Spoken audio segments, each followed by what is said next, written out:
Communities evacuated in Sydney's northwest as emergency crews brace for possible major flooding. Our dams are full, our waterways are full, our grounds are saturated. So the impact of the rain that we're having at any given time is having a much more profound effect.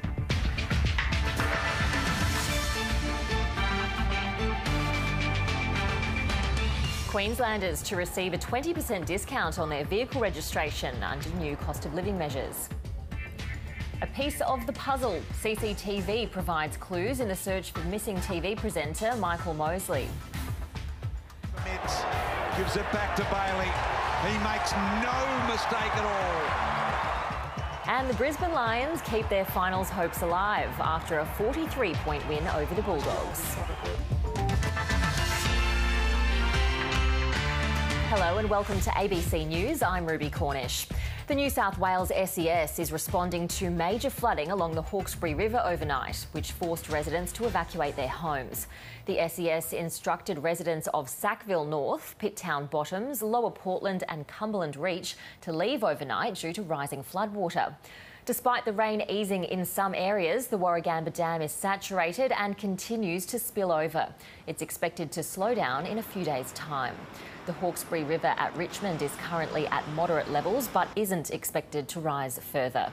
In the past day, crews have responded to almost 300 calls for help and carried out more than a dozen flood rescues. The New South Wales SES Acting Commissioner has warned there are still emergency warnings in place for residents across the Hawkesbury-Nepean region.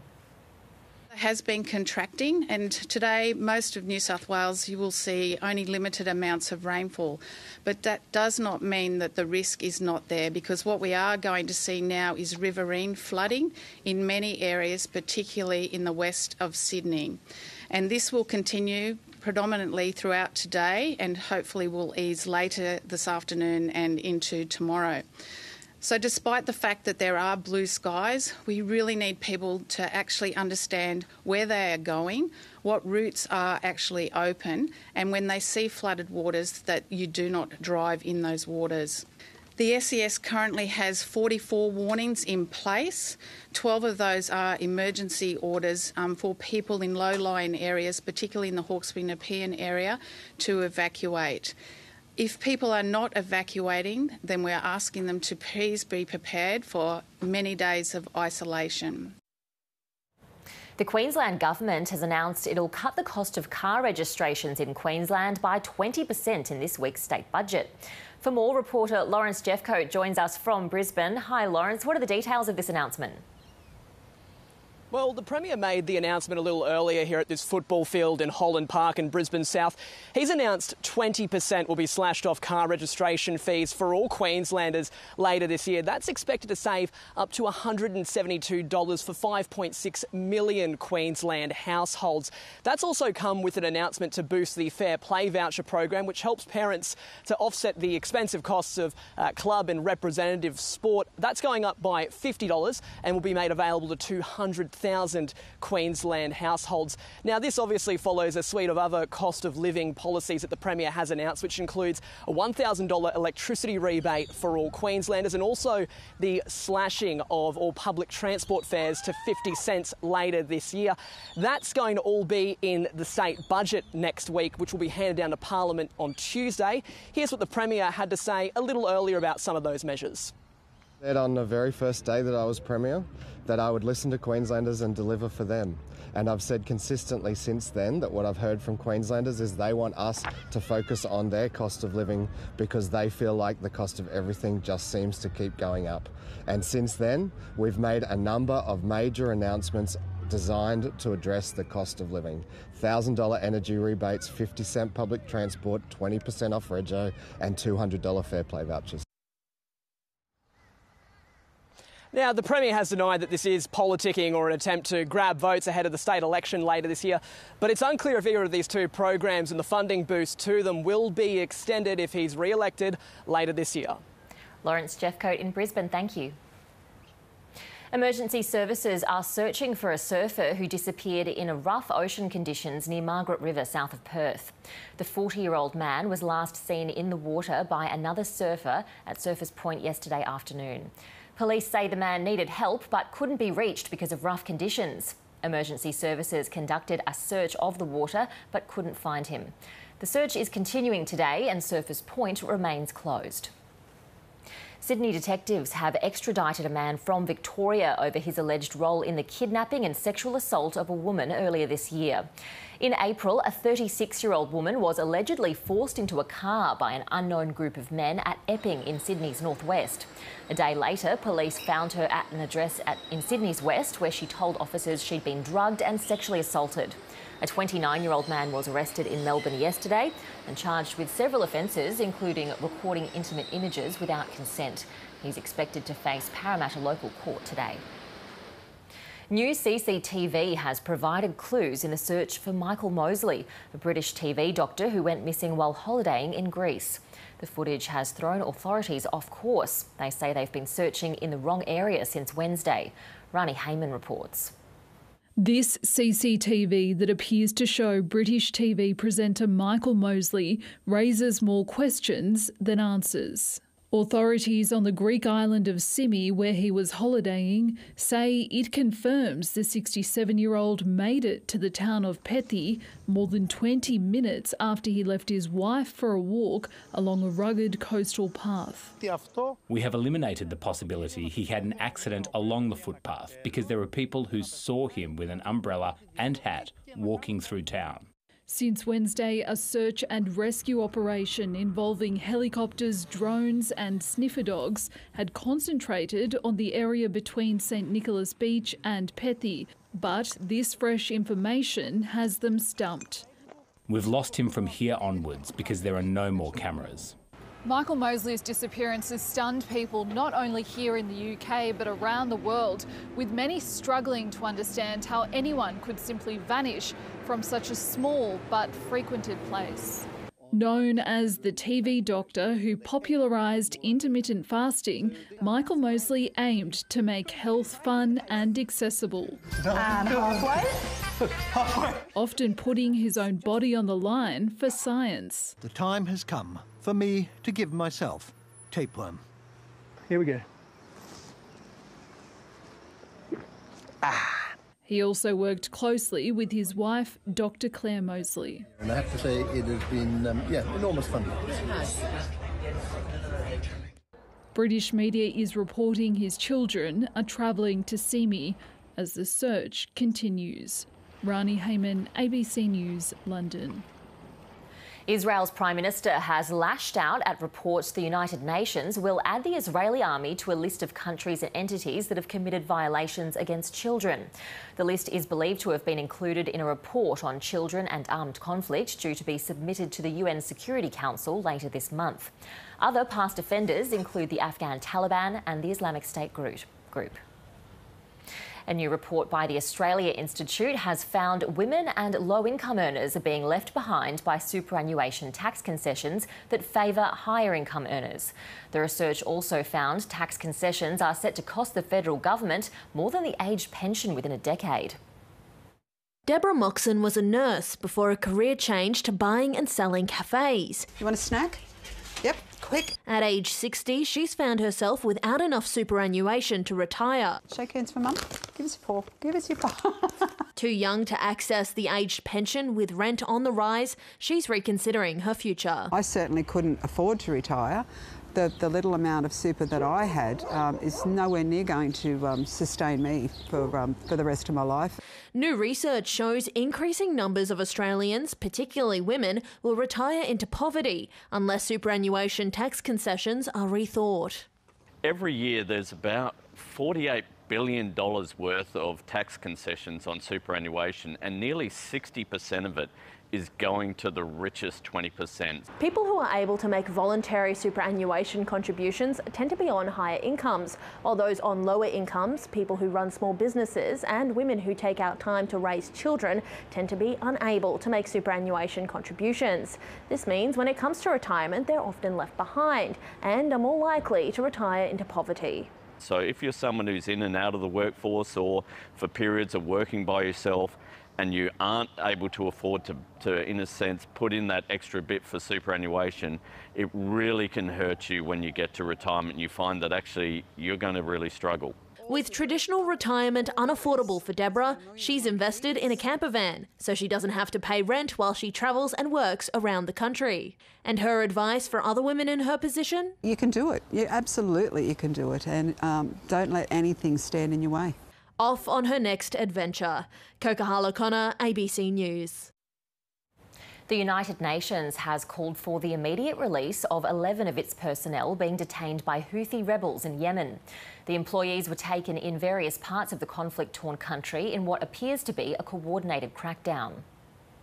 We're very concerned about these developments, and we're actively seeking clarification from the Houthi de facto authorities regarding the circumstances of these detentions, and most importantly, to ensure the immediate access to those UN personnel. I can further tell you that we're pursuing all available channels to secure the safe and unconditional release of all of them as rapidly as possible. It comes as Yemen faces an ongoing humanitarian crisis, with more than 17.5 million people suffering from hunger. There was a time where Yemen was the biggest humanitarian catastrophe that we were focused on and dealing with, and now, unfortunately, the world has moved on, and it's barely getting any attention. Obviously, humanitarians and the UN, we continue to be on the ground. We continue to provide aid. We continue to provide assistance, but it's also important that we take stock and find ways to bring attention back to Yemen. Hunger and malnutrition remain chronic. Something like more than 17.5 million people across Yemen suffer from hunger. Among them are 5 million children. Lack of access to education for children. There is 4.5 million children who do not go to school across Yemen. So the needs continue. There is an improvement. The needs continue. And we need to scale back, and we need to remember always that the most vulnerable are the ones who suffer in any context, in any insecurity, in any flare-up of the conflict, and those would have to be the priority that we all focus on to make sure that we meet their needs and ensure their well-being as well. We know that the health infrastructure has been decimated. We know that the public sector in a lot of areas has been severely damaged. So it's a combination of all of these things, underdevelopment and decades of war, persistent economic crisis, that has led to the persistent humanitarian needs across Yemen. There's been a little bit of progress. The UN brokered truce continues to hold, even though it has officially expired. It has led to a decrease, for example, in conflict-related fatalities. It has led to an improvement in the movement of UN agencies and humanitarian agencies across Yemen. It has led to a bit of a revitalization of the private sector, so there is more things to buy in the markets, and people are able to reduce their needs for humanitarian assistance. But we know very, very well that this progress is very fragile, and that we need to build on it so that we don't regress, and that would be the real danger. Rishi Sunak has apologised for leaving D-Day commemorations in France early to take part in a television interview as part of his election campaign. The UK Prime Minister admitted it was a mistake to leave Normandy before the main event marking 80 years since the Allied landings during World War II. Mr Sunak has faced criticism from his political opponents and supporters and says he regrets not staying at the event. Having participated in all the British events with British veterans, I returned home before the International Leaders event later in the day. On reflection, that was a mistake, and I apologise. I think it's important, though, given the enormity of the sacrifice made, that we don't politicise this. The focus should rightly be on the veterans who gave so much. Netflix says it will vigorously defend a lawsuit brought by a Scottish woman who says the central character in the hit drama Baby Reindeer is based on her. Fiona Harvey claims the streaming service defamed her to more than 50 million viewers around the world. Why did it take you so long to report it? Baby Reindeer, a global hit. The story of a man stalked by a woman called Martha. In the first episode, viewers are told this is a true story. But is it? The woman who says she's the inspiration for Martha is now suing Netflix. She says the show's claim to be true is the biggest lie in television history. Fiona Harvey accuses Netflix and the show's creator, Richard Gadd, of lying to make more money and to viciously destroy her life. Days after the programme launched, internet sleuths spotted similarities with the fictional Martha and identified her. So all of this would come out in a court case? In disclosure, yes. And you're prepared to do that? Yes. Fiona Harvey then did an interview for Piers Morgan, claiming she hadn't been convicted of stalking and hadn't targeted Richard Gadd or sent him thousands of emails. Who do you think did? I have no idea. I think he probably made them up himself. I've no idea. 41,000 emails. Yeah. You are charged with the harassment of Mr. Donald Dunn. Between the dates Fiona Harvey wants £130 million from Netflix for defamation, invasion of privacy, intentionally inflicting distress and negligence. You wrote Baby Reindeer. I did, yes. Last night, the show's stars appeared on Jimmy Fallon's American talk show to discuss Baby Reindeer's success. It was this crazy thing. Netflix came to me. They said, do you want to make it into a series? And I said, yeah, go on then. There was no mention of the court case. You've made an enemy of me, reindeer! Netflix told the BBC it intends to defend this matter vigorously and to stand by Richard Gadd's right to tell his story.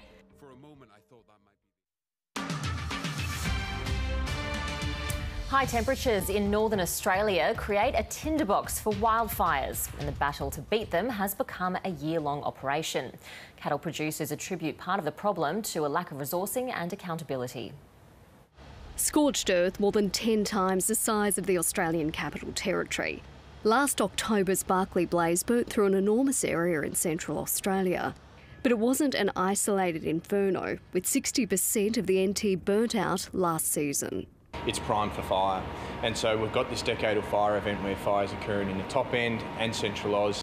But it's the unnecessary nature of the blazes causing the most angst for pastoralists, who think not enough resourcing or investigating priority is being given to prosecuting perpetrators. I understand where the pastoralists are coming from. There's a lot of roads that go through their properties where people, some are deliberately malicious by people passing through. There's no doubt about it. What percentage, I couldn't tell you. Conviction is a rarity, with only 25 prosecutions in the Northern Territory to date. At the end of the day, there's no capacity for our police force to make charges stick. And, you know, that is a huge concern. So we'll triage and we'll look at what the impact of that fire was, the economic impact, whether there's been lives put at risk or injury as a result of that fire. Then we'll commit resources to undertake that investigation work. The Northern Territory Cattlemen's Association says the broader environmental consequences also need to be considered, arguing it could be holding back progress towards national carbon goals. This is the next huge barrier, because at the moment we don't have the ability to effectively combat them in all circumstances. There isn't a lot of support and there isn't a lot of investment in this area. The situation right now, though, means working in the country is tougher for cattlemen. Now we're back in a lot of the areas worse than in the drought. A hot topic for Australia's $12 billion beef industry. Christy O'Brien, ABC News, Darwin. Hydropower is the latest renewable energy option that's risen in popularity. More than $1 billion has already been spent on 2 proposed hydro projects in Queensland. The Barumba and Pioneer Burdekin pumped hydro projects could collectively generate enough power for the whole state for a day. But a looming state election could delay the development of the project.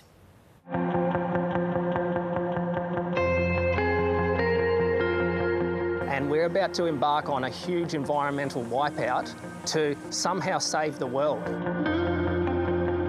The race towards renewable energy is on. With coal-fired power set to be phased out by 2035, 2 big projects are shifting into focus. The world's biggest pumped hydro proposal, the Pioneer Burdekin in North Queensland and Barumba in the southeast. There must be a win for nature as well as a win for climate. The Pioneer Valley west of Mackay is known for its rainforest and abundance of wildlife. We shouldn't be looking at projects for renewables in areas of pristine, unique biodiversity. It's this extraordinary landscape that lured Jim and Wyn Arnold here 20 years ago. Their home is now in the path of the Pioneer Burdekin project. We've had our moments of anger, disbelief, The project's environmental and geotechnical reports aren't expected until later in the year. Yet already 53 properties have been purchased by Queensland Hydro at a cost of $43 million. There should be studies done first, then community engagement, then land acquisition. So it's all being done back to front. Pumped hydro generates electricity by moving water quickly between two or more large reservoirs. Our intention is to submit a very robust business case later this year. And after that, obviously, then there will be a lot more information that we can provide to the community. It's been 40 years since a pumped hydro project was built in Queensland. Wivenhoe Pump Storage was commissioned in 1984, while the privately developed Kidston Pumped Hydro in the northwest will come online next year. There's an entire industry that's looking to leverage off the work that we're doing. The Pioneer Burdekin proposal is for 3 water reservoirs to be delivered by 2035 at a cost of $12 billion. The Miles government wants the $14 billion Barumba project producing electricity by 2030, in line with its deadline to have 50% of Queensland powered by renewable energy. Ernie Franz will have transmission lines running through his cattle property. We don't want the power line here. It should have went straight through the top of the forestry where it wasn't going to impact anyone. Once complete, both projects have the potential to store a combined 7 gigawatts of electricity. That's enough to power the whole of Queensland for a day. More than $1 billion has already been spent on both projects, which still need formal state government approval. But it's the cost to communities that has residents vowing to continue the fight. Cheers. They're playing with people's lives, livelihoods. It doesn't sound right to me. Time for sport now with Jared Coote.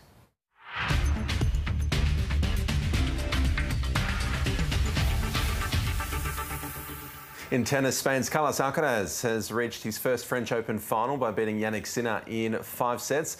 Alcaraz was 2-1 down, but won the final 2 sets 6-4, 6-3 to secure the victory. The 21-year-old is now the youngest men's player to reach a Grand Slam title match on all 3 services. Alcaraz will face Alexander Zverev in the final after he beat Casper Ruud in 4 sets. The German, who won 86% of points on his first serve, lost the first set, but went on to win 2-6, 6-2, 6-4, 6-2.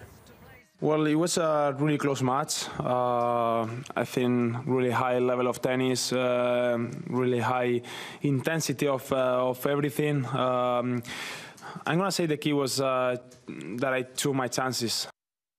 The Brisbane Lions have dominated the Western Bulldogs, beating them by 43 points in the AFL at Docklands. Eric Hipwood kicked a career-high 6 goals, while Lachie Neale starred with 38 disposals. That result keeps the Lions in reach of the finals in 12th position, just behind the Bulldogs on the ladder. Wouldn't have minded Eric Hipwood against Hawthorn a few weeks ago if he was going to play like that. But, yeah, it was a good response. It was probably as good as we've played this year. It's a pretty complete performance. You know, when you play against the Bulldogs, you've got to be able to match them at contested possession and clearances, and we did that pretty well. In the NRL, St George Illawarra has demolished the West Tigers 56 points to 14 in Wollongong. The Tigers capitulated despite a 2-point lead at half-time, conceding 7 tries in that second half to lose what was a 9th match in a row. Dragons winger Zach Lomax scored a hat-trick and broke a club record with 32 points. The victory moves the Dragons up to 8th position on the... Yeah, we find someone to get sin-binned every week, give away silly penalties, we lose our head, and unfortunately we're in a position where we can't do that to ourselves, and we do. So I'll say it again, if the actions don't change, then the players have to change, you know, and it's unacceptable. The Queensland Reds have lost their Super Rugby Pacific quarter-final, going down to the Chiefs in Hamilton. The New Zealand side dominated in the first half, and with a second-half resurgence from the Reds to hold on 43 points to 21. The 2 remaining Australian sides left in the competition, the Brumbies and the Rebels, will play their quarter-finals later today. Canada has shocked Ireland at the Men's T20 Cricket World Cup in New York, winning by 12 runs. Batting first, Canada posted 7 for 137, with Nicholas Curtin blasting 49 off just 35 deliveries. In response, the test-playing nation was restricted to 125, with Jeremy Gordon taking 2 wickets. Islands have now lost both their games in Group A, and Canada have won one and lost one against the USA earlier in the tournament. Australian Stephanie Kyriakou is in a tie for 4th following the first round of the LPGA event in New Jersey. The Australian shot a 6-under par round of 65 to sit 4 shots off the pace. Thai golfer Apichaya Yubol leads the way following a 10-under round of 61. Jenny Shin is 2 shots further back in a tie for 2nd. Robin Choi is the next best placed Australian. She's back in a tie for 11th position.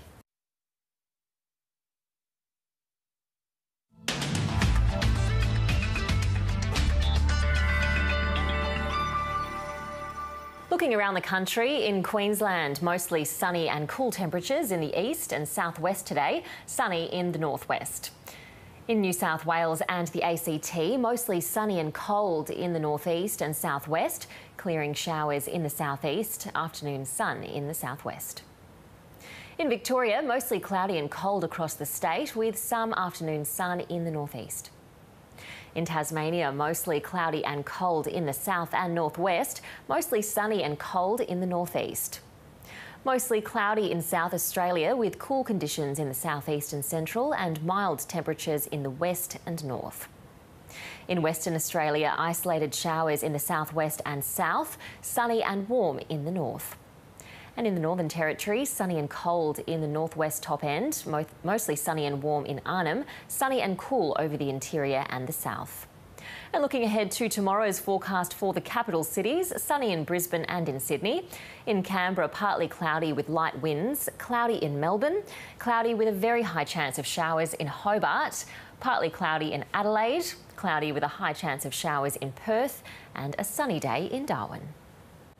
And that's ABC News for now. A reminder that you can keep up to date on all the latest news across all of your devices at news.abc.net.au and, of course, on ABC iView.